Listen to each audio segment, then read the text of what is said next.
ఆంధ్రజాతికిది అయోధ్యాపురి. ఏ వాల్మీకి రాయని కథగా సీతారాములు తనపై ఒదగ రామదాస కృత రామ పదామృత వాగ్గేయ స్వర సంపదగా వెలసిన దక్షిణ సాకేతపురి.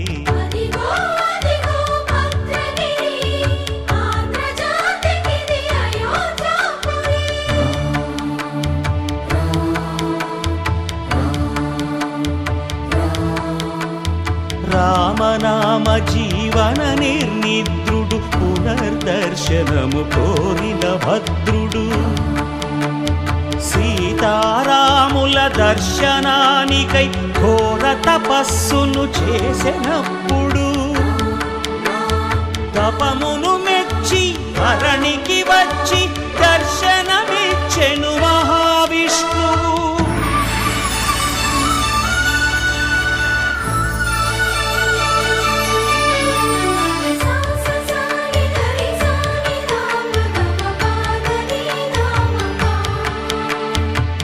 త్రేతాయుగమున రామ రూపమే త్రికరణ శుద్ధిగా కోరెను భద్రుడు. ఆదర్శాలకు అగ్రపీఠమౌ ఆదర్శనమే కోరెనప్పుడు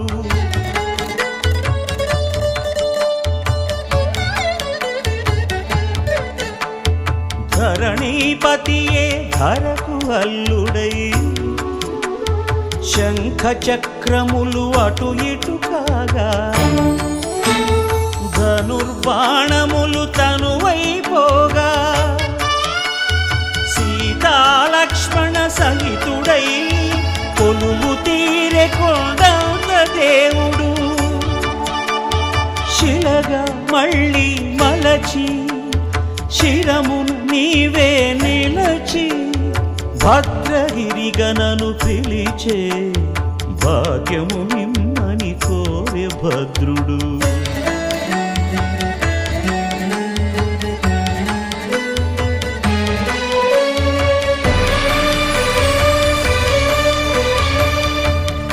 వామాంకస్థిత జానకీ పరిలసత్ కోదండ దండం కరే చక్రం చోర్ధ్వకరేణ బాహుయుగళే శంఖం శరం దక్షిణే బిభ్రాణం జలజాతపత్ర నయనం భద్రాద్రిమూర్తి స్థితం కేయూరాది విభూషితం రఘుపతిం సౌమిత్రియుక్తం భజే. అదిగో అదిగో భద్రగిరి ఆంధ్రజాతికిది అయోధ్యాపురి.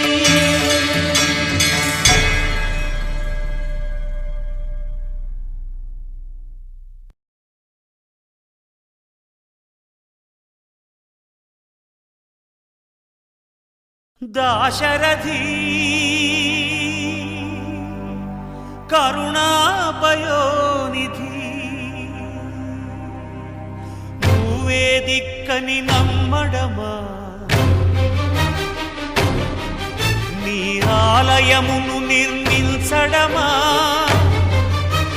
నిరతము నిన్ను భజించడమా రామకోటి రచించడమా సీతారామ స్వామి నే చేసిన నేరమదేవి నీ దయ చూపవదేమి నీ దర్శనమీయవిదేమి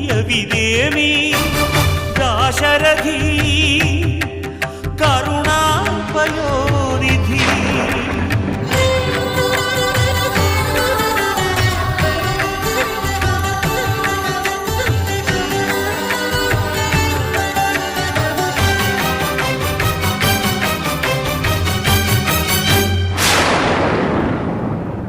గుహుడు నీకు చుట్టమా గుండెలకు హత్తుకున్నావు శబరి నీకు తోబుట్టువా ఎంగిలి పళ్ళ